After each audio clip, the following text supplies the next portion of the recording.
El trazo errante. Una alegría, como siempre, volver a contar en Radio Sefarad con Concha Díaz Berzosa. Hola, Concha, bienvenida. Hola, Raquel, muchas gracias.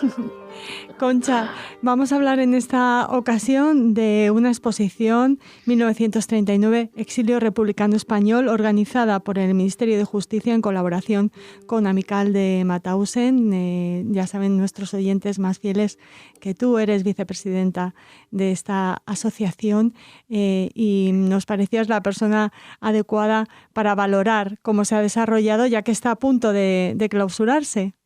Sí, bueno, pues sí, realmente se inauguró el 5 de diciembre.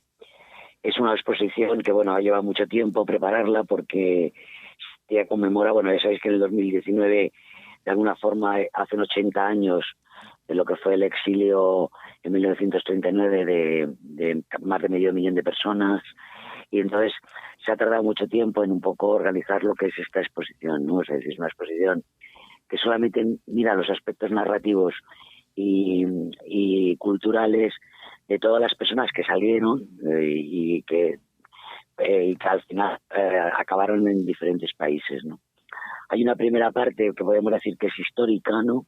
En el aspecto de que se cuenta un poco cómo fue la retirada, que fue realmente lo que es el éxodo, ¿no? De 500.000 de personas entre enero y febrero del 39. Y luego, pues en esa retirada, como había mucha gente, sobre todo fotógrafos, ¿no? que estaban documentando, que estaban siguiendo la guerra de España, pues esos fotógrafos van a salir también con la población española, como Robert Capa, Seymour, etcétera, y van a fotografiar todo lo que es la entrada de los hombres en los arenales, etcétera, ¿no? Aparte de que hay muchas fotografías también de gente anónima que tomó, ¿no? Luego hay, de alguna forma, también esa entrada en los campos. Luego va a haber gente dentro de los propios españoles que son dibujantes o que son literatos y que van a escribir y van a documentar gráficamente lo que fue la estancia en los campos. Y luego pues hay aspectos como por ejemplo la importancia de los barcos en lo que pasó, ¿no? Lo primero en la guerra, luego pues esos barcos que van a salir de Francia hacia los distintos países que les van a acoger a los republicanos, ¿no? Uh-huh. Entonces va a haber un poco cuál es la historia de todas estas personas que se quedan en Francia, que luego va a empezar la Segunda Guerra Mundial y por tanto van a tener un protagonismo también en el conflicto, entre ellos pues los republicanos que van a ir deportados, que van a ser primero detenidos por la Wehrmacht porque estaban adscritos de alguna forma al ejército francés y van a ser luego deportados a los campos nazis, la gente que va a colaborar en la resistencia, y luego ya una vez terminada el conflicto mundial, pues estas personas muchas se van a quedar en Francia y va a haber dos capitales importantes, ¿no? Lo que es Toulouse y París como sedes de los partidos políticos, de los sindicatos, de editoriales, crean centros culturales, etc. Y lo que fue realmente luego el exilio a Sudamérica, pues fue principalmente México y Argentina, ¿no? Que los recogen, como sabéis, es que Lázaro Cárdenas, presidente mexicano, acogió a todo el mundo sin distinción de profesiones ni de edad, y luego todo lo que contribuyeron allí en esos países a de alguna forma a crear, ¿no? Uh-huh. Luego también sí. hay otro aspecto que es toda la gente que se va antes de empezar la Segunda Guerra Mundial a la Unión Soviética, que luego ellos van a estar en el ejército soviético y que luego van a permanecer, que algunos van a tener problemas y van a terminar en gulags. O sea que todo un poco la trayectoria en estos países, ¿no? De lo que ha pasado. Y también, si no me equivoco, Concha, el retorno a España después de la muerte de Franco y en el comienzo de la transición de la democracia española. Sí, bueno, hay un retorno antes, bueno, hay un retorno del 39 porque hay mucha gente, ya lo hemos dicho muchas veces, que hay dos cosas que son imperdonables a las autoridades francesas, ¿no? Y es que en el momento que pasan estas personas la frontera, separan a las mujeres y los niños de los hombres, ¿no? Los hombres los llevan a los arenales y las mujeres y los niños van a ser distribuidas por todo el territorio francés. Muchas se quedan prácticamente sin contacto con sus familias, y muchas va a haber muchos retornos a España, ¿no? Eso es un retorno porque Franco también hacía una campaña de que los que no tuvieran delitos de sangre que podían volver. Luego eso no fue tan así, ¿no? Porque, claro, las mujeres, los maridos tenían algunas veces responsabilidades políticas y lo pagaron, ¿no? Luego hay otro retorno, porque ha habido retornos, una vez que terminó la Segunda Guerra Mundial, hay retornos pues de los que son los guerrilleros que intentan de alguna forma derrocar el régimen franquista, un poco pensando que los aliados van a apoyarles, ¿no? Luego ya eso termina más o menos en los años 50 y tantos. Los maquis. Los maquis, sí, en los 50 y tantos, pero también en esa época es cuando regresan, por ejemplo, los que van a ser los fundadores de la AMICAL, ¿no? O sea, que regresan a España con el agravante de que cuando regresan los fundadores de la AMICAL, los maquis regresan clandestinamente, ¿no? Pero los que van a ser fundadores de la AMICAL van a regresar y por tanto van a perder todos los privilegios que tenían en Francia una vez que termina la guerra y que les habían dado los carnets de excombatientes, etcétera. Estos van para intentar pues organizar su vida aquí, ¿no? Que son alrededor de los finales de los 50.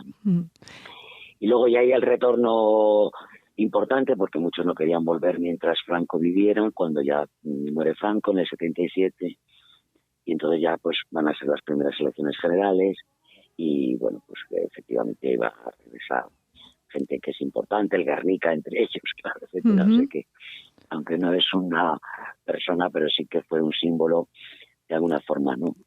Claro, hablas de la obra de Pablo Picasso. También en esta exposición encontramos obra de Joan Miró, de José Vela Zanetti, de Baltasar Lobo, diferentes trabajos literarios y documentos históricos, además de esas fotografías de las que nos hablabas al principio. ¿Cómo se ha recopilado toda esta información? Ha tenido que ser un trabajo ingente, Concha. Pues sí, porque bueno, claro, casi todos hay aspectos muy interesantes, porque por ejemplo en las travesías de los barcos que salían de Francia para ir a Sudamérica, Argentina, Chile, a México, pues claro, como había dentro de las personas que iban en los barcos, había gente literatos, pues se editaban periódicos en ciclostil que se repartían al resto de los que iban en el barco, ¿no? Y entonces los periódicos eran diarios, y entonces pues hoy hay, por ejemplo, ha nacido una persona, ¿no? Entonces pues somos uno más, ¿no? O sea, entonces todo eso, claro, toda esa información, que claro, eran travesías que duraban mes y medio, etcétera, ¿no? Toda esa información, claro, ellos la guardaron y la depositaron en aquellos centros, ¿no? Que llegan a México, en el centro, en el Ateneo, etcétera, no sé de qué, lo van a guardar. Claro, la labor ha sido contactar con todos estos centros que tienen la memoria realmente de todos estos exiliados, y poder que se prestaran los distintos, las fotos, los documentos, libros, etcétera.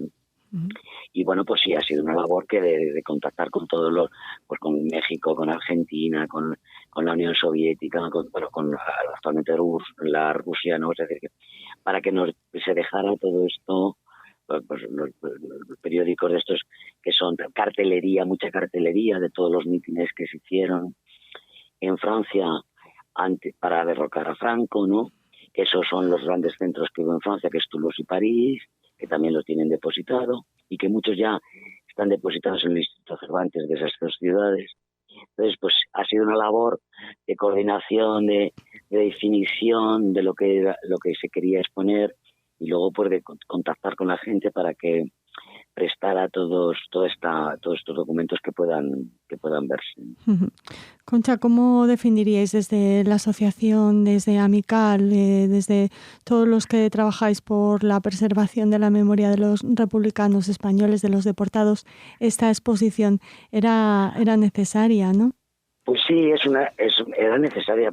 No es completa porque faltan todos los aspectos de toda la gente que podríamos decir de ciencias, ¿no? Es decir, falta por toda la información de todos los físicos que se marcharon, los arquitectos, los juristas. Es decir, que solamente es una exposición que se trata de la obra un poco narrativa y pictórica, ¿no? O sea, decir, pero falta mucho más. Pero claro, aunque falta más, porque no se puede ser exhaustivo, pues ha sido importante porque permite conocer toda la producción que hicieron en los países de acogida y que siguieron manteniendo ese cariño, o sea, ese recuerdo hacia España, ¿no? Constantemente hablando de Quijote o hablando de la política que había en ese momento en España. O sea, que eso es muy importante que la gente lo conozca, ¿no? Porque, claro, este país perdió 500.000 de personas con todas las características de todas las profesiones, ¿no? Y lo que perdió lo ganaron otros países, ¿no? Y esos países han sabido conservar todo lo que produjeron en esos países.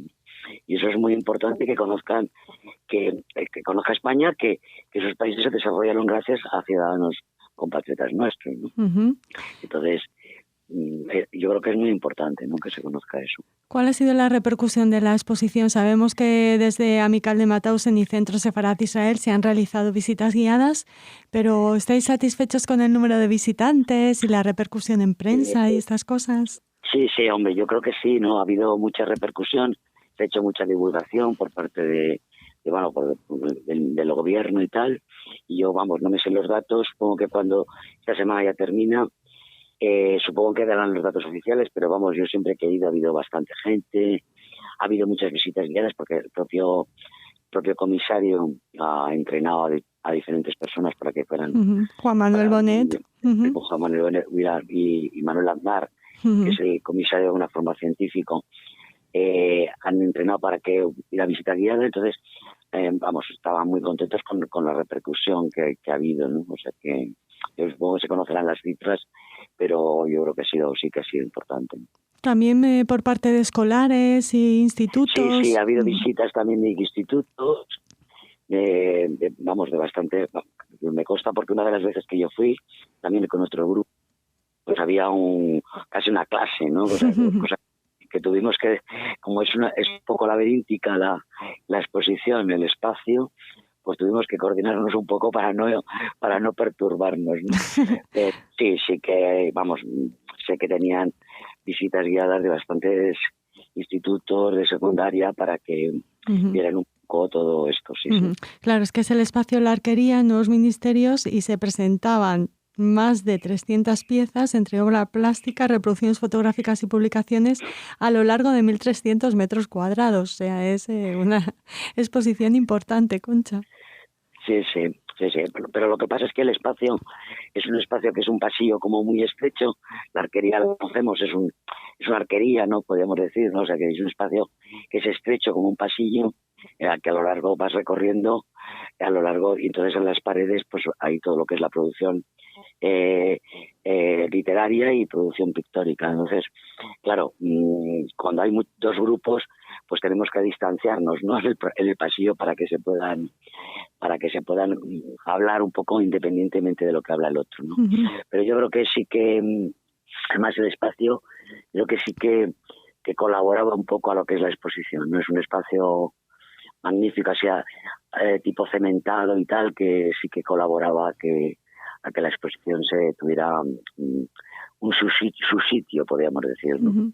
Además, ese amor por España, ese esfuerzo por conservar lo español de estos exiliados, recuerda un poco a los judíos que fueron expulsados de Sefarad, ¿no? Pues sí, es lo mismo, ¿no? O sea, es el carácter un poco de que tú has perdido una patria porque no has querido tú, ¿no? O sea, es decir, que te obligan de alguna forma a salir de tu patria por la que has luchado, por la que estamos luchando y ahora está trabajando. Y es un sentimiento que lógicamente tiene que aparecer en los judíos que les deportaron, que les expulsaron en 1492 y a nosotros, ¿no? Y a los republicanos que se tuvieron que marchar del 39 también ante las represalias, ¿no?, de que podían suceder. Entonces, es un sentimiento de pérdida no querida, ¿no? O sea, es decir, de pérdida no querida, el que siempre recordarás todo eso. Y además lo bebes ahora, ¿no? Porque los contactos que ha habido, porque ha habido muchas reuniones con los ateneos de México y de Argentina y tal, todo el mundo que están allí en esos ateneos, que son hijos ya o nietos, ¿no?, de aquellos que se marcharon, pues siguen conservando, ¿no? O sea, siguen recordando y pensando, porque mi padre me dijo que cuando viniera a Madrid fuera a tal calle, no sé qué, pues eso ya no existe, o sea, claro, eso es la patria perdida, ¿no? La patria perdida. ¿Qué pieza o qué obra, qué fotografía te ha impresionado más, o cuál crees que es el objeto más interesante, más importante de esta exposición? Bueno, hay mucha. A mí hay una parte que me impresiona mucho, que es toda la retirada, ¿no? Es decir, las fotografías de toda esta gente, pues el propio póster de la exposición, un niño sobre un petate en una estación, ¿no? Eso lo hizo una fotógrafa inglesa que le pilló en una estación y hizo las fotografías, ¿no? Para la gente que estaba esperando.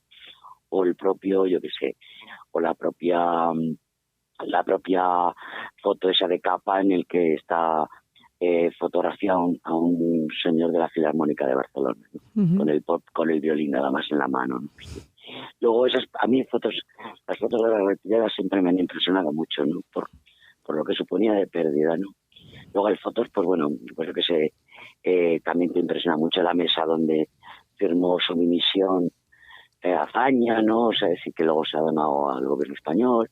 Y a mí principalmente, sobre todo, me impresiona toda la parte de la retirada. Porque luego también hay mucha obra, ¿no? Mucha obra que es muy, muy importante, etcétera, ¿no? O luego, por ejemplo, 1937, que es el segundo año de guerra en España, que cuando se producen dos hechos, que es el Congreso Internacional de Escritores y la Exposición de París, Universal de París, que claro, la República pide a todos sus artistas que colaboren activamente para hacer propaganda de que estamos en guerra, tal, ¿no?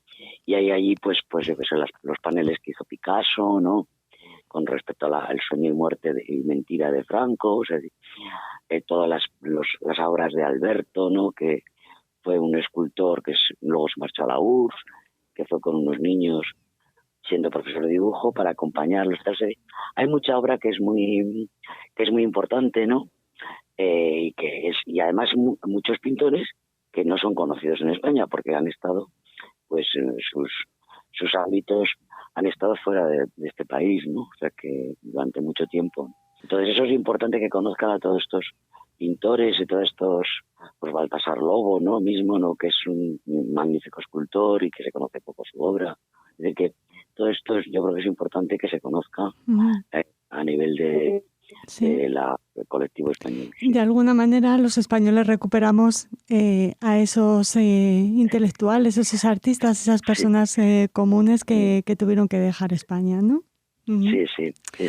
Bueno, Concha, pues te agradecemos muchísimo. A menos que quieras añadir algo más. No, lo siento, es porque no, pues ya va a terminar. Supongo que ahora se está pensando en a ver cómo se puede hacer itinerante para que no con todas las obras pictóricas ni con todos los objetos se pueda itinerar por distintas ciudades españolas y tal. Pero yo creo que a ver si se puede conseguir que por lo menos que se conociera parte de la producción y parte del legado, ¿no? Cultural que han dejado nuestros exiliados en sus países. Muy bien, pues te agradecemos mucho que nos hayas tomado de la mano para recorrer esta exposición radiofónicamente y te esperamos muy pronto aquí en Radio Separat. Muchas gracias a vosotros. Un fuerte abrazo.